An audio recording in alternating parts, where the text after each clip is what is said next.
Welcome back to my channel. ఇవాళ మనము ఒక కషాయం దీంట్లో ఈ వీడియోలో తెలుసుకుందామండి.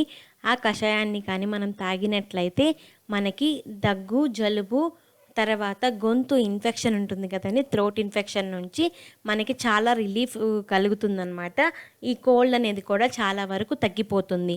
ఈ కషాయాన్ని మనం ఇంట్లోనే తయారు చేసుకోవచ్చు. మెయిన్గా దీనికి కావాల్సిన పదార్థాలు ఏంటంటే ఒక గ్లాస్ వాటర్ అనమాట, ఒక కప్పు వాటర్, తర్వాత ఒక చిన్న ముక్క అల్లము, ఒక హాఫ్ టీ స్పూన్ మిరియాలు, హాఫ్ టీ స్పూన్ జీలకర్ర. చెప్తారు కదండి, జలుబు ట్యాబ్లెట్స్ వేసుకుంటే 1 వీక్లో తగ్గుతుంది, ట్యాబ్లెట్స్ వేసుకోకపోతే వారంలో తగ్గుతుంది అని.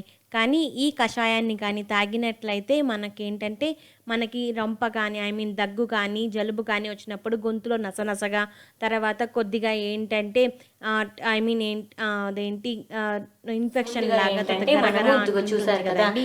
ఈ కషాయాన్ని కానీ తాగినట్లయితే మనకి అలా ఉన్నవన్నీ కూడా తగ్గుతాయన్నమాట. ఇది మనం పిల్లలకి కూడా ఈ కషాయాన్ని మనం ఇవ్వచ్చు.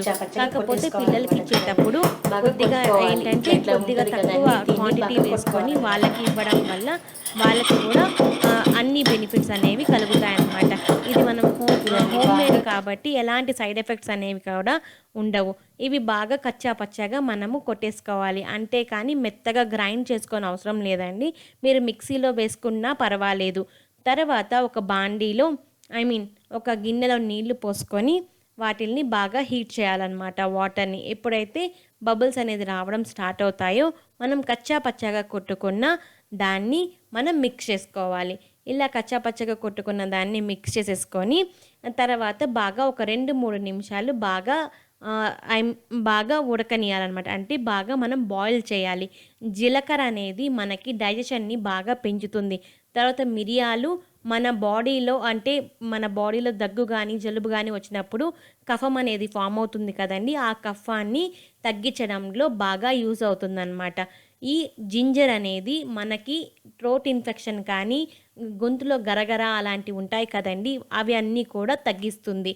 అందుకోసము మనం ఈ 3 కలిపి తీసుకోవడం వల్ల మనకి కోల్డ్ కాఫ్ నుంచి మనకి రిలీఫ్ అనేది చాలా బాగా ఇస్తుందన్నమాట. ఈ కషాయం అనేది బాగా 2-3 నిమిషాల వరకు బాగా బాయిల్ చేసేసిన తర్వాత దీన్ని స్టవ్ ఆఫ్ చేసేసుకొని దీని మీద మూత పెట్టేసుకొని ఒక 2 నిమిషాల పాటు మనం పక్కన పెట్టేసేసుకోవాలన్నమాట. ఇది ఒక 4-5 రోజులు కానీ మనం తాగినట్లయితే మనకి రిలీఫ్ అనేది చాలా బాగా ఇస్తుందండి.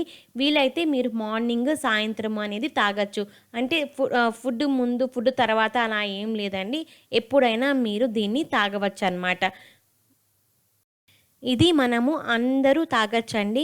తర్వాత పిల్లలకి కూడా మనం దీన్ని పట్టవచ్చు. ఒక 4 ఇయర్స్ పైన పిల్లలకి దీన్ని కొద్దిగా ఇవ్వడం వల్ల, అంటే ఇప్పుడు మనం ఒక కప్ తాగామనుకోండి, వాళ్ళు ఒక హాఫ్ కప్ కానీ లేదా 1/4 కప్ కానీ ఇవ్వడం వల్ల వాళ్ళకి కూడా మంచి రిజల్ట్స్ అనేవి ఉంటాయి.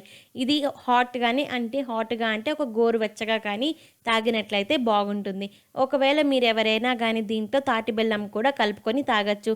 లేదా దీన్ని తాగేసిన తర్వాత మీకు ఒకవేళ గొంతు మంటగా కానీ అనిపిస్తే మీరు ఒక చిన్న బెల్లపు ముక్కను కానీ నోట్లో వేసుకొని చప్పరించినట్లయితే మీకు దీనివల్ల కలిగిన కొద్దిగా కారం ఉంటుంది కదండి, ఘాట్ అనేది, అది కూడా మీకు తగ్గిపోతుంది.